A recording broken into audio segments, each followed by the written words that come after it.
Welcome back to another Iron Faith coaching call. I'm here to answer any questions you guys might have. To start off, I'm going to go through the online academy. We have a couple questions in there I just want to get answered for you guys, and then feel free as the conversation is going to drop your questions in the chat and we'll get them answered. We do this every Tuesday, 1 p.m. Eastern Standard Time, so make sure you mark your calendars if you're watching this recording. So I had Philip ask about what to eat after you weigh in. So I had a podcast on here. One of my first videos was with my old coach who has a PhD in nutrition, and this was in college. He would prep all of our food. He would make sure we had everything we needed after we weighed in. And through that process, I learned what you guys should be eating after you weigh in so you can have the best performance. If you want to see the full podcast, you can check it out on the YouTube channel, probably like one of the earliest videos, Iron Faith Nutrition. But one of the things that Philip in the school academy asked was, should my kid not have carbohydrates after he weighs in? And he saw some other video on YouTube that explained how carbohydrates were bad to eat after weighing in. As far as I know, that is 100% incorrect. The way I was taught is you need a few different things after you weigh in. You need simple sugar, which will get into your system the fastest, carbohydrate, and then maybe a protein or a fat. And the general idea is what is going to give you energy the quickest. So after you guys weigh in, the thing that's going to give you guys the energy the quickest would be sugar, like fruit snacks, fruit. I'm not saying slam a whole bag of Sour Patch Kids, but sugar will hit your system the fastest. Then second will be carbohydrates. That will hit your system a little bit slower, meaning you'll get energy from that a little bit slower, and then obviously protein and fats for later. But if you're just slamming, say, protein, or you might not have that energy quick enough in an hour before you go to wrestle. All right, so that was the first question we had inside the academy. And you guys feel free to drop any questions you have in the chat. I'm here to help answer any questions you guys might have. I have another one. JJ was asking about hand fighting. And like you guys might know, hand fighting is my biggest video I have. So my hand fighting video is my most popular instructional video we have on YouTube. And he's saying, I feel confused about hand fighting. I've watched the classrooms hand fighting videos, but it still feels confusing for me. It just doesn't feel very right. And I'm wondering if there's any tips you can give me or any other videos. And he then goes on to, in the comments of this post, kind of like a back and forth. Trying to see 1 second. I feel confused on what to do if the person hand fights me and how to counter it so I'm not in a disadvantaged position. So the general idea with hand fighting is you need to first identify where you want to be. So what type you like to get to. You might like an underhook, you might like an inside tie. And right now, you guys think, what is your favorite tie-up? What position do you feel you have control in before you go to hit your attacks? Then you at least have a direction on where your hand fighting is going. So if you want to get to an underhook position, you at least know in the match that you're going to be digging for that underhook position, and then you'll be able to score from there. And then all of the actual techniques you're going to learn are going to be ways to get to the underhook and to clear your opponent's ties. So every time you clear a tie, you're getting to that underhook. They grab your wrist, you clear that wrist off, you get to your underhook. They get a collar tie, you pass the collar tie off, you get to your underhook. So you're constantly hand fighting to the position you feel comfortable in. So again, if you're struggling with hand fighting, first identify what type you like to be in, then learn the skills to hand fight to that tie-up and to clear any of your opponent's tie-ups. That's hand fighting essentially in a gist. If you guys have any questions about hand fighting, feel free to leave them in the chat. My favorite hand fighting type was an underhook.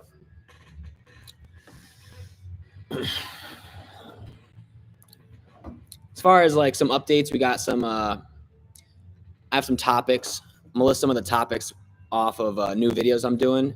If you guys have any ones you think you would like to watch, let me know. One I was thinking was the 99% of beginners make this double leg mistakes or make these double leg mistakes. Essentially, it'd be a video on the most common mistakes people make when doing a double leg. All right. Another one I wanted to do is a little more of a fun one, but I have a friend who's a bodybuilder, and I wanted to do wrestler versus bodybuilder. He also has wrestling experience, so it'd be like, I don't know how it would go. 250-pound guy, wrestled in college in 1 year. That would be a good one. There's some other ones too, like everyone's getting hit with spladles, so I thought spladle counters, a spladle counter video would be good. I just don't know if that many people really care about it. You know, and it's not like that. It doesn't happen that often, so it's like, are people really looking for a video like that? So let me know in the chat if you guys have any specific ones that you think would be worth me making next, because I only got limited time. So a lot of times I'm going to pick one over the other as far as video ideas. So we got wrestler versus bodybuilder.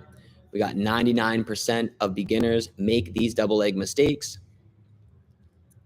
Another one I thought was how I would learn to wrestle if I could start over. So kind of what I would have done differently if I was to, well, what I guess I'm going to do with my kids, right? If I was to start my wrestling journey over, what skills I would have learned, how I would have went about training. I thought that was a good idea. But yeah, I'm just running through. I want to make sure I'm getting the right stuff out to you guys.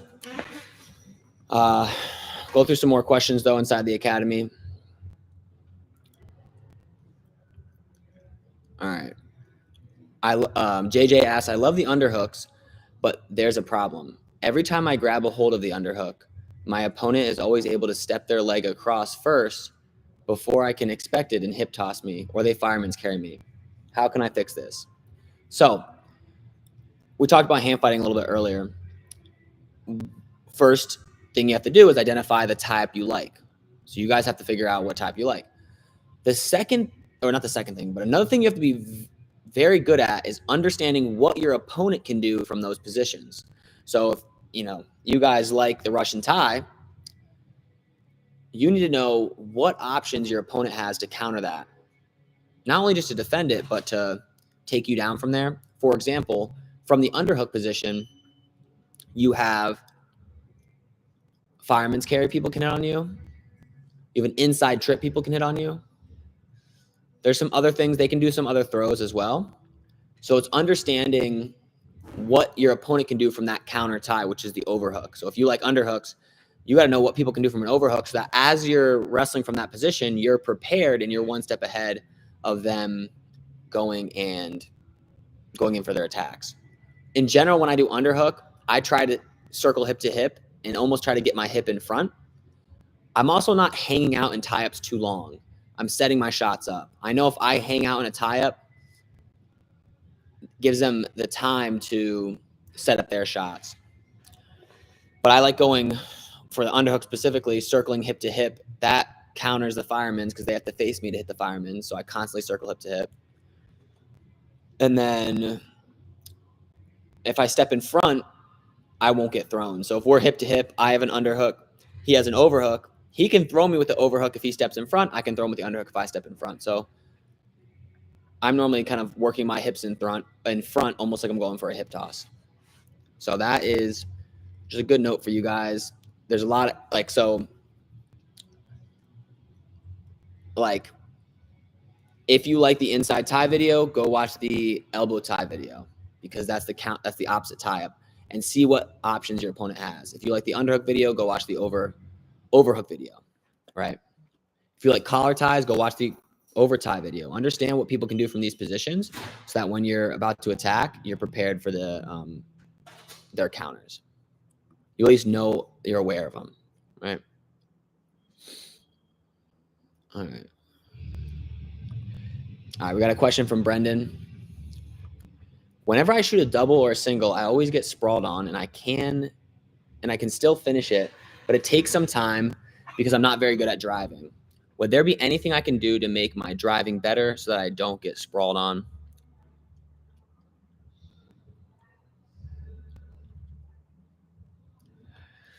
Well, when you guys shoot a double leg, we'll say, and somebody sprawls on you, the way you drive is super important. You don't want to stand up like a football player with your butt out and run the guy across the mat because you'll run out of mat space. You want to fix your posture. So when you drive in on a double leg, you're not just running your feet, you're sliding your knees in and bringing your hips in before you stand up to go to finish.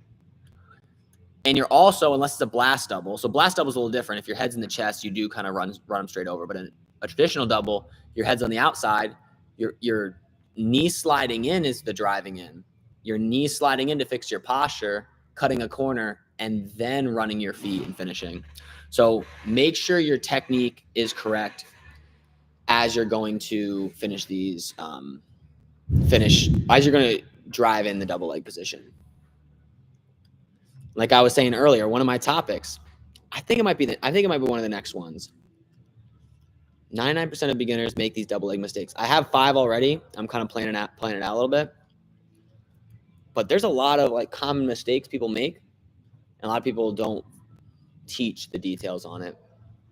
So I think that might have to be one of the videos. Let's see what else we got. Let's see what we got.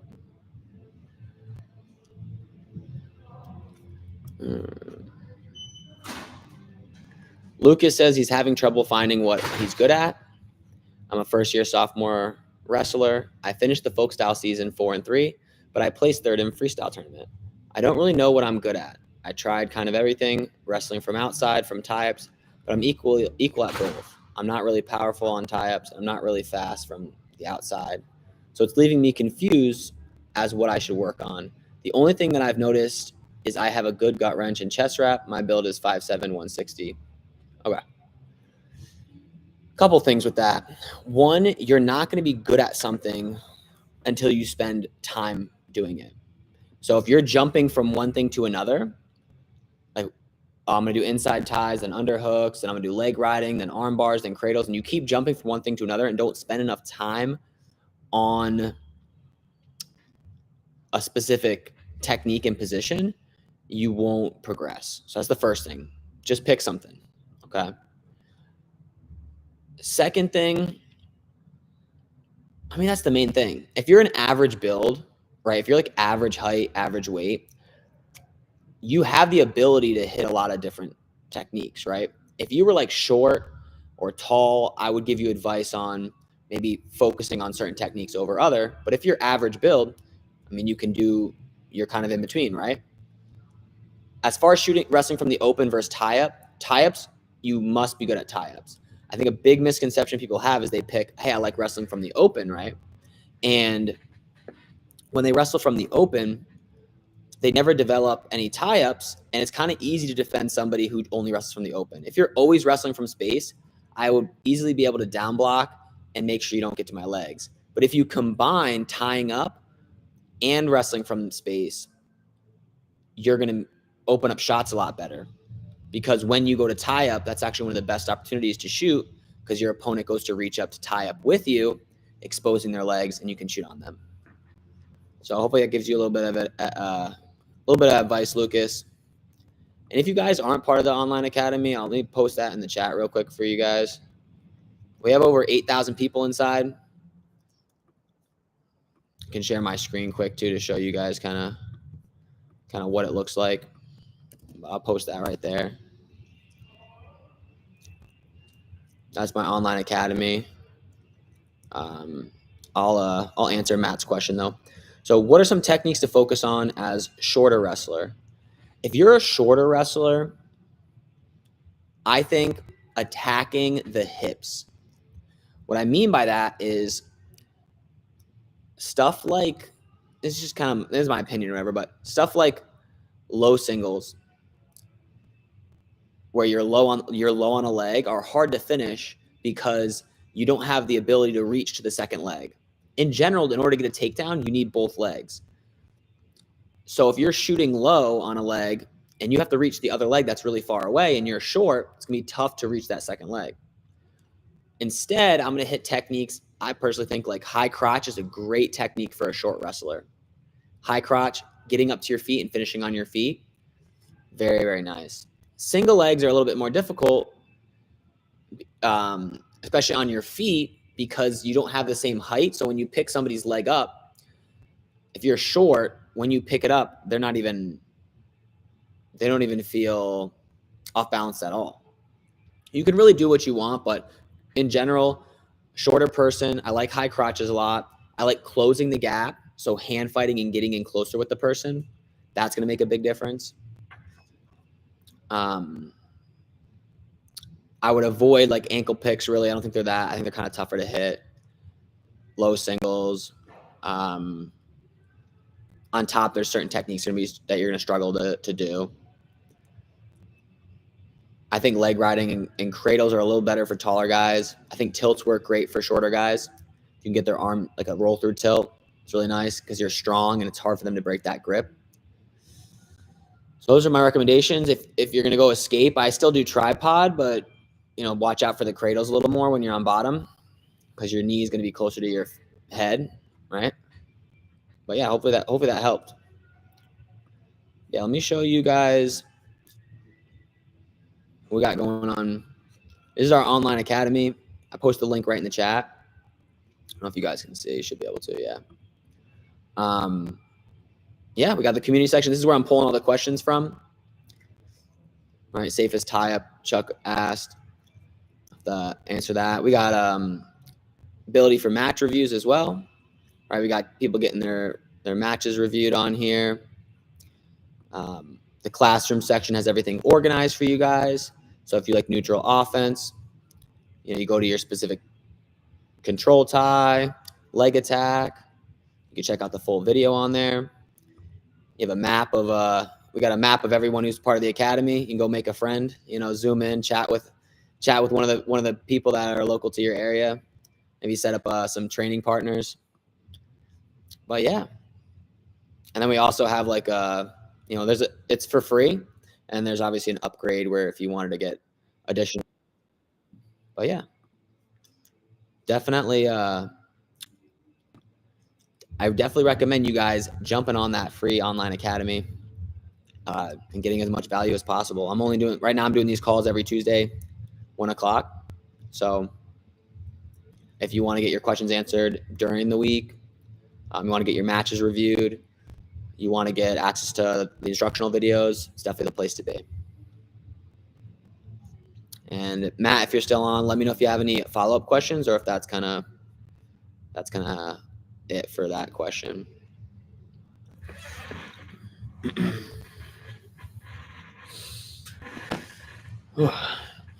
Some other stuff I don't mind talking about right now if if nobody has any questions.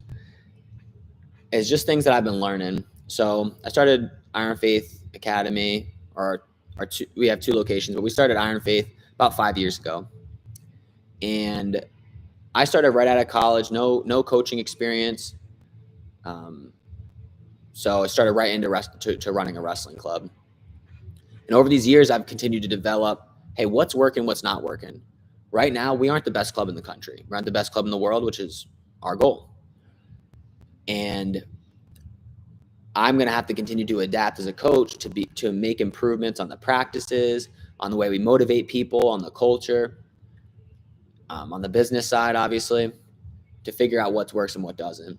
And one of the things that I've changed recently is, there's like 2 things. One thing is I was doing the same practices over and over again. So I was in search of what I call the perfect practice plan. Like, hey, I'm going to figure out the exact amount of time you should be doing live, the exact amount of type of live, the exact techniques, the exact drills that should be done. And I'm going to repeat that every single day. And my kids are going to become champions, right? And one thing, I think it's good to have a general idea of what the practice will look like. But one thing that I noticed is if it's super repetitive, it's boring. It's not exciting. The kids already know what's going to happen, right? And it's hard to get the right energy out of the kids where you want them to work hard, which is very, very important in working hard, right? So if you get them not motivated, they're kind of slower, they're not going to put the effort in and they're not going to get the results. So one of the things I'm doing is just switching the practices up.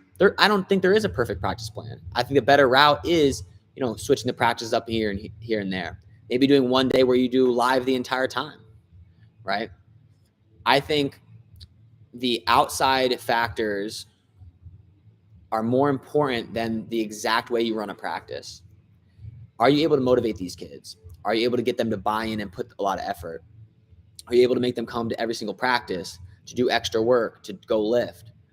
Those things, the motivational factor and the ability to keep the energy high, I think are even more important than, are we doing this down block drill or this go behind drill or single drill? And then make sure you show the right technique. Make sure you're showing the right technique. But it's really like, it's not a one-man job. It's not one coach running the perfect practice. It's the ability to create an environment that's going to help these kids excel and get them motivated. Like, I think Cale Sanderson, with Penn State, we'll say, it's not because he runs a great practice. It's because he's built a team of other coaches and he's instilled the right culture for the team. And he's picked the right, even wrestlers that came in, he's attracted the right wrestlers. Now it's like even easier probably to stay on top. But in the beginning, he probably had to like change the culture of the program. But now has it set in stone. So now new wrestlers that already fit that culture are attracted. So that's the first thing. I'm not doing the same repetitive practice every day, even if I'm trying to figure out that best practice plan. I am mixing it up a little more. And the second thing that I've just kind of been studying with training in general is there's two types of training. There's training where you do repetition. That's kind of common. I did a lot of that. And the second style is when you're play wrestling or not, or I don't know why I'm blanking on the word, scrimmaging, or, not going 100% live, but feeling out the positions. So you can get reps like single, finish on your feet, single, finish on your feet, single, finish on your feet. But you can also start on a single leg, feel that position out, see how to finish backside, out the back door, while your partner's giving you a resistance. Just keep getting reps while you're in that position, kind of going more live, pausing, asking questions, figuring out the position more. So I think that's the two things I'm really making sure I have. I'm making sure they get enough reps in, they're feeling the positions out, they're improving every day. But yeah. All right. Watt said, how can I figure if I mastered move? Any tips for better balance? Oh, how can I figure if I mastered a move? You'll normally never master it. You'll just continue to improve on it. And I guess like if you hit it on everybody, no one can stop it, then you mastered it. And what's the point? Like the point is to, depending on who you are, it's normally wrestling is a competitive sport. So the point is to continue to improve against your opponents, being able to hit it on more people, not letting people be able to defend it. So if you can hit on everybody in the world, then I guess you mastered it and there's nothing else to learn. But normally there's always something that people are stopping you. You got to learn a different finish, a different way to set it up, to improve on all aspects of that. And any tips for better balance? I think just train it just like anything else. Probably like standing on one leg, handstands, do balancing exercises, handstands, standing on one leg. That's all I can think of at the top of my head. I'm sure it's like a little bit of a natural ability. People have a balance and strength, but you can work balance just like you can work flexibility. Okay. I got a few more minutes, you guys. If you have any questions, feel free to let me know. We'll be back on here on Tuesday. Let's see what else I got going on. Any other questions? Chuck asked about the safest tie-ups. He said his 3 types that he feels like are the safest are Russian tie, underhook, collar tie.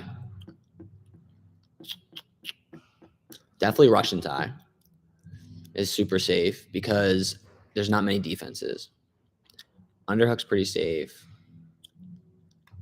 It's like, in my opinion, safe means, are there a wide range of effective counters, right? Like, are there a wide range of counters that you need to be prepared for? Underhook, there's a decent amount of moves from the overhook you got to be ready for, but in general, it's pretty safe. Russian tie, there's not many counters at all. Wrist control, there's not many counters either, but it's not very. The thing with wrist control is it's not really effective. It's not as effective as a tie up, like to score from. It might be safe, but it doesn't effective tie up to shoot from, I don't think. All right, Jack's asking, when I'm wrestling, I always use a right collar, but I have a right lead leg. Is that bad? No, there's no problem with that. Just normally you want to reach with your backhand to initiate contact. So make sure your left hand does a thumb block on the shoulder so that you feel what they're going to do. You feel if they're going to lower their level. You feel if they're going to shoot. You can prevent that while you're reaching with your lead leg hand. But having a lead hand on the collar tie is not an issue. You can do underhook with your lead hand, collar tie, wrist. It's more than making the contact portion that people emphasize, not reaching with your lead hand. How do you get your wrestlers more invested into the freestyle Greco season? I have 75 kids on my high school team, and I can't get more than 10 or 15 to participate in the Olympic style.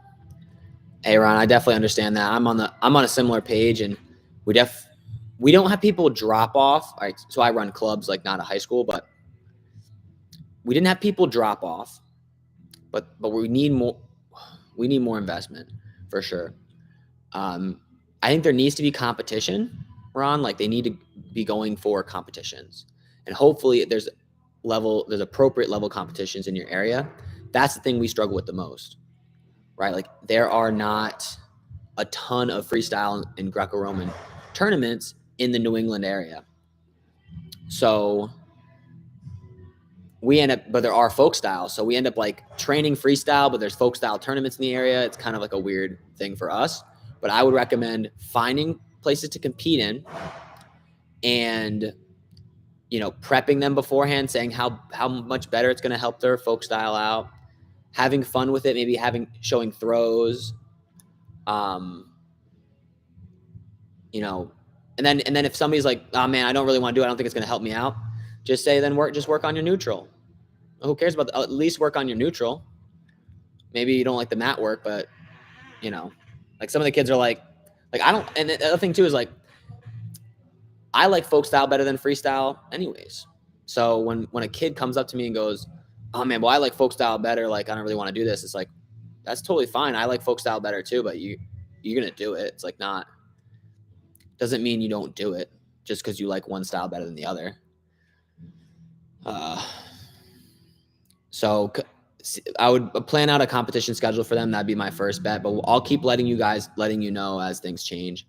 This was our first year doing really full in with the freestyle Greco. Last year, we only did like one practice a week, and everybody stayed. We didn't lose people, but there was like still, we didn't get a lot of buy-in. Like we didn't get a lot of people to go to these bigger events. All right. Blacksheet, what to do when your coach hooks you up with a larger opponent? If you're afraid of getting hurt, either tell your coach or talk to the person you're wrestling and say, hey man, like I don't want to get hurt. Like, can you go a little lighter? If you're asking how to beat them, normally if they're slow, like you're talking about heavyweight kind of thing, you want to use speed. You want to wrestle from the open. You want to use speed and outside shots. Like, you want to use speed and sweep singles to get around your opponent, or maybe a duck under, but you don't want to shoot into their legs. You want to like shoot around them. A single where you're sweeping around the legs when they sprawl, you can do a backside finish easily. Or even if you're going high crotch, you're going to pivot very quickly. You do not want to get stuck underneath a bigger opponent. So that's my suggestion for that. Then how to become better at faking shots. A lot of times I fake, it seems like my opponent knows. Your fakes need to be exactly like your shots. So if you're going to shoot a high crotch and you're going to fake a high crotch, the fake needs to look identical to the beginning part of the way you would shoot your high crotch. For example, if you do an underhook to a high crotch, when you hit your fake, you need to open your elbow up, step in just like you were going to hit a high crotch, and then you can step out. I do the fakes at different various speeds. Normally when I'm in a tie up, I'm going to do a more aggressive fake because I normally use the fakes in the tie up to hit a snap down. From the open, my fakes are a little softer to kind of just see how they down block, how they react, because I'm going to shoot on their legs. But make sure your shots are identical to what your fakes are identical to what your shots will look like. That'll make a big difference.